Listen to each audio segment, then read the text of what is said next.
We're talking Puntland and we're talking oil. It might just be that this autonomous region of northern Somalia has found the source of its own renewal, or potentially a curse, as such riches can often be.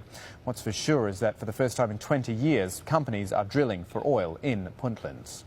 Here it is on the map, Puntland in the Horn of Africa, and specifically two large blocks of oil there called the Dhaaf Valley and Nogal Valley blocks. They are sizable, 36,000 square kilometres combined, which is around the size of the island of Taiwan. And beneath the ground, an estimated 19 billion barrels of oil. Now, not all of it is recoverable, but remember, oil's easily over $100 a barrel, so a basic calculation gives us a potential $2 trillion to be made.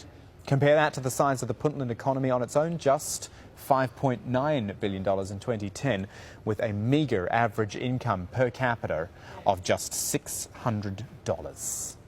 Now, just